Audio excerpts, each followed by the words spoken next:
Hello guys, pag-usapan lang natin ang breaking news. Ayon kasi sa balita, viral, Daniel Padilla at Kyla Estrada pinagdududaan gusto ng magkaanak. Kasalan na ba?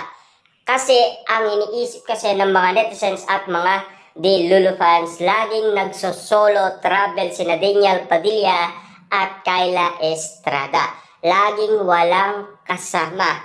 Ayon kasi sa balita. At posible nga naman kasing mangyari ang nasabing prediksyon kay Kyla Estrada at Daniel Padilla.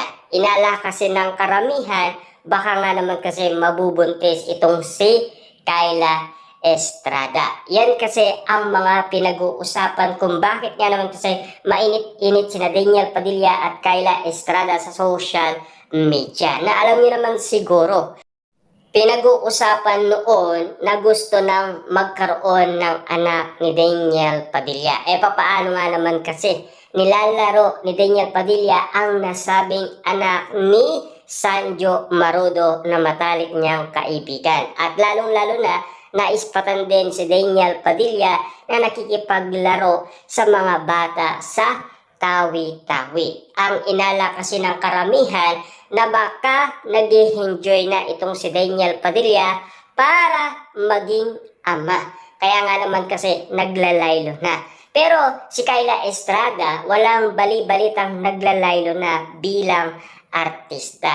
Yan ang bali-balita umano ng karamihan kung bakit nga naman kasi pinag-uusapan mabubuntis daw itong si Kyla Estrada. Ayon kasi sa mga prediksyon kung bakit inuulaan itong si Kyla Estrada.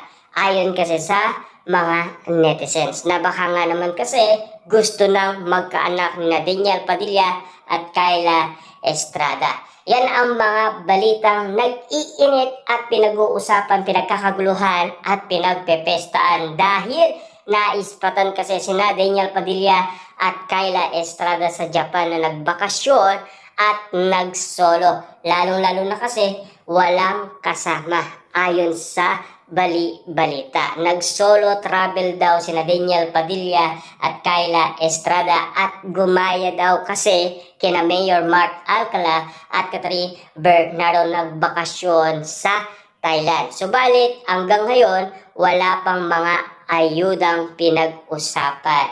Tanging post lang at kuwento ang nangyayari kina Catherine Bernardo at Mayor Mark Alcala. Pero at least pinag-uusapan sina Kyla Estrada at Daniel Padilla. Kung sakaling gusto ni Kyla Estrada at Daniel Padilla magkaroon ng anak,